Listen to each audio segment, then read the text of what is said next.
Tudo bem? Estamos cá de volta, né? Vejam, no primeiro vídeo nós então tratamos de alguns aspectos da arete, ou do valor, né, que busca o grego na obra Ilíada, né? E nós vimos que a todo momento na obra Ilíada está presente o espírito agônico, competitivo, a busca da excelência, né? Aquele que busca esta excelência na medida em que adquire em algum momento, ele se torna portador da aristeia.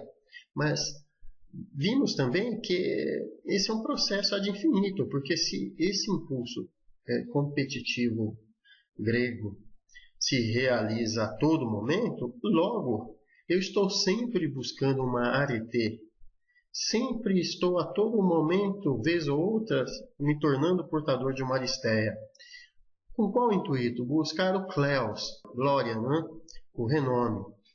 Vejam, nós tratamos, inclusive, a partir de uma sugestão, né, no vídeo de apresentação da disciplina de paideia, um exemplo emblemático disso, né? Por exemplo, no diálogo entre o personagem do filme Troia, Aquiles, né, representado pelo ator, né, e também a mãe dele, e o diálogo em que acontece entre ambos para se demonstrar, né, essa busca da glória, do renome, a tentativa de se fazer com que isto estivesse inclusive acima da morte.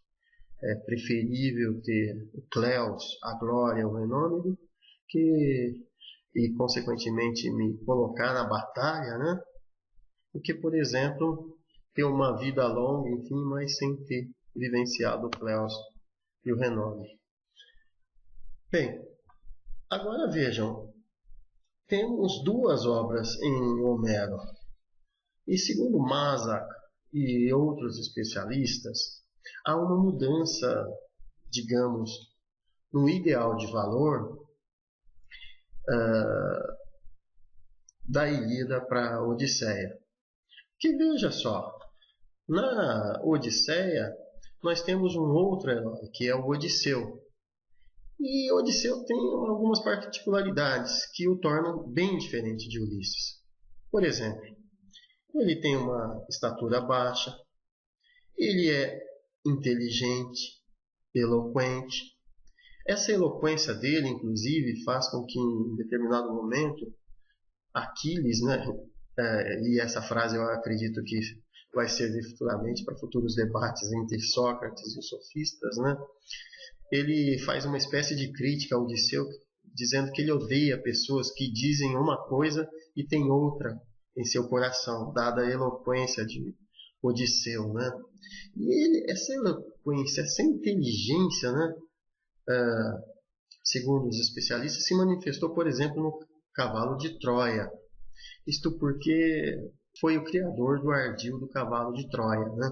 Isto na obra, né, homérica. Veja, ele é curioso, ele, ele faz uso de uma série de estratagemas para vencer desafios, né? E a obra Odisseia ela tem características diferentes. Enquanto na Ilíada nós temos essencialmente a nobreza guerreira, né? Manifestada em Aquiles e outros, né? Segundo alguns também a obra Odisseia ela lida também com outros elementos, tais como, por exemplo, os apetites e a inteligência, porque a todo momento nunca se fala tanto, por exemplo, a respeito de comida. E a lição que se tem dessa relação é, afinal, você é o que você come ou come. Então se trata dos apetites, se devo ou não conter os meus apetites, né, e tomar uma decisão inteligente, enfim. Então, veja só, a Odisseia tem um personagem diferente. Enquanto, por exemplo, Aquiles é aquele que participa do combate, né? E nós vimos isso, por exemplo, no texto de Tirteu, que vocês analisaram, né? Onde se informa que aquele que é valoroso, é aquele que está no combate, não foge dele e enfrenta o combate próximo, ou seja, de escudo e espada. O Odisseu é diferente, ele não está no combate próximo. Ele é o que? Um arqueiro, um exímio arqueiro. Mas o arqueiro é aquele que fica distante do combate. Então, para os valores presentes na Ilíada, digamos que Odisseu não seria tão valoroso, não seria portador da arete.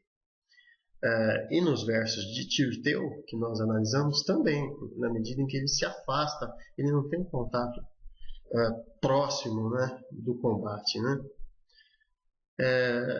Agora vejam, se na obra de Homero, Ilíada, nós temos, como vimos, a arete, a aristeia, a busca do Cleos, enfim, na obra Odisseia nós temos um outro elemento, metis. E o que seria metis? É uma inteligência prática, astúcia. O que é o astuto? É aquele esperto, aquele que diante de um desafio ele se vira, enfim, faz alguma jogada e consegue vencer o desafio. Ele é portador do que os gregos chamam de polítropos ou politropia. Por que polítropos? É aquele que é versátil, adaptável, uma pessoa muito viajada, ou seja, aquela que, por ter muitas experiências, é capaz de ser sagaz, tomar decisões certas, enfim. Então, veja só, enquanto na Ilíada temos a arete, a aristeia, o Cleos, na Odisseia nós temos a metis, politropia. O Odisseu é o polítropos, o versátil, adaptável. E isto pode ser visto, inclusive, num exemplo emblemático, que é Odisseu e as Sereias. Na obra né, Odisseia, nós temos um embate entre seres fantásticos, né, as sereias, e a sagacidade, a metis de Odisseu. O que ele faz?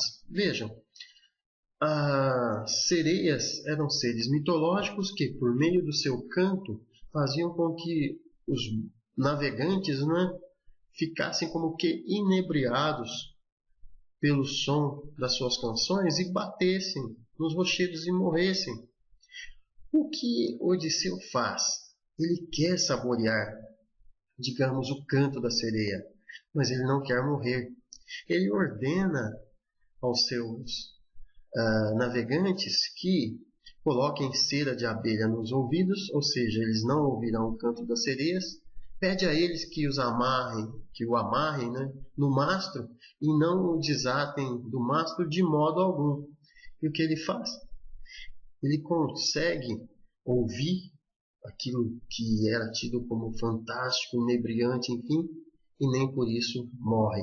Percebam a metis, a astúcia. Essa relação de Odisseu com as sereias vai ser muito explorada futuramente, inclusive por uma grande obra dos filósofos Theodor Adorno e Max Horkheimer, chamada Dialética do Esclarecimento. E eles vão demonstrar, nesse exemplo, o uso da metis né, enquanto tentativa de domínio do medo, a inteligência a serviço da racionalização do mundo, enfim. Mas isso é uma outra história. Um outro elemento que está presente na obra Odisseia é o que chamamos né, de xenia. O que é isso? É o chamado ritual de hospitalidade ao convidado. Bem, o que seria isso? Sempre que temos um convidado dentro da nossa casa, nós temos que recebê-lo e oferecer-lhe determinados agrados, enfim, alimento. E, por outro lado, o convidado também tem que realizar outros procedimentos, algo em troca né, daquilo que ele está recebendo. É uma espécie de reciprocidade, ou seja, eu faço algumas deferências a você e você tem que fazer deferências para mim.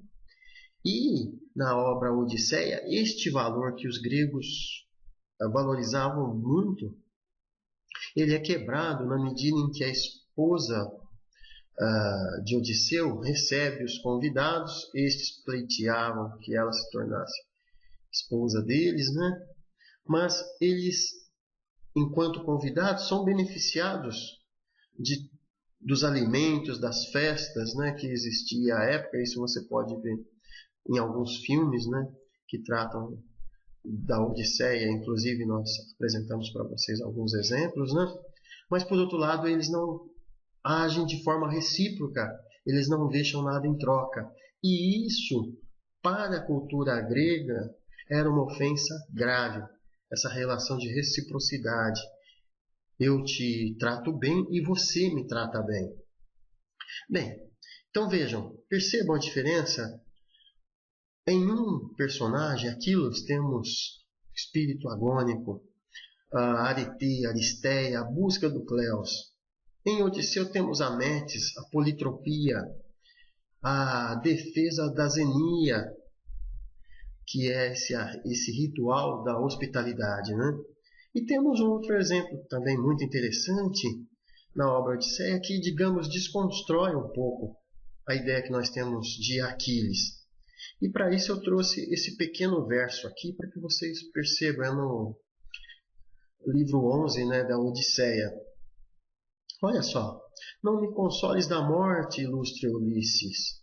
Preferiria, sendo um lavrador, alugar meus serviços a um outro, a um homem sem lote, que não tem muitos recursos, do que reinar entre todos os mortos já perecidos. Veja, esse verso é emblemático porque na Ilíada temos a ideia de morrer em combate. Ulisses,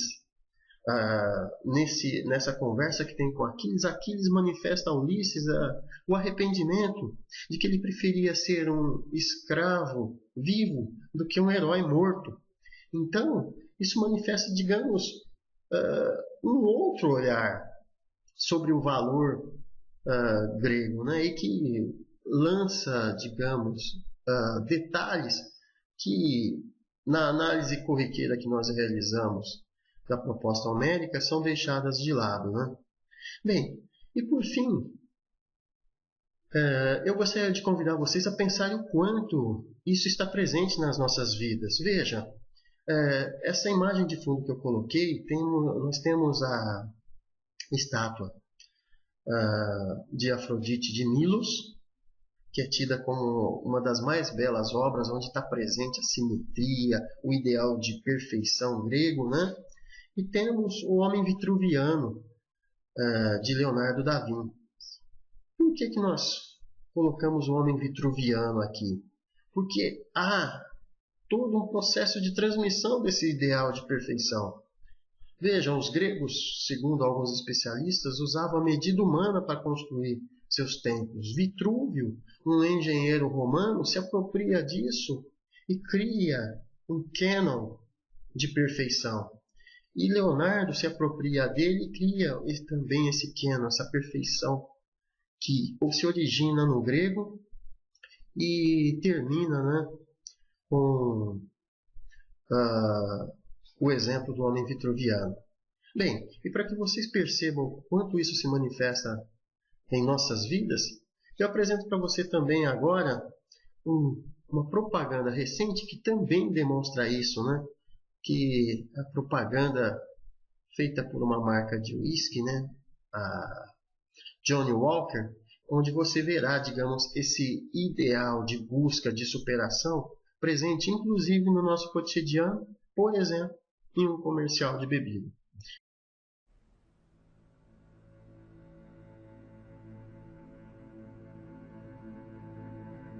Eu sou mais rápido que você. Sou mais forte que você. E com certeza, vou durar muito mais que você. Você pode pensar que eu sou o futuro, mas está errado. Você é o futuro.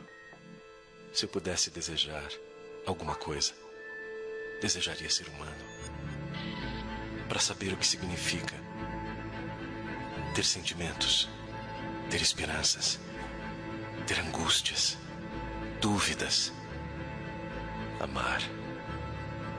Eu posso alcançar a imortalidade. Basta não me desgastar. Você também pode alcançar a imortalidade. Basta fazer apenas uma coisa notável.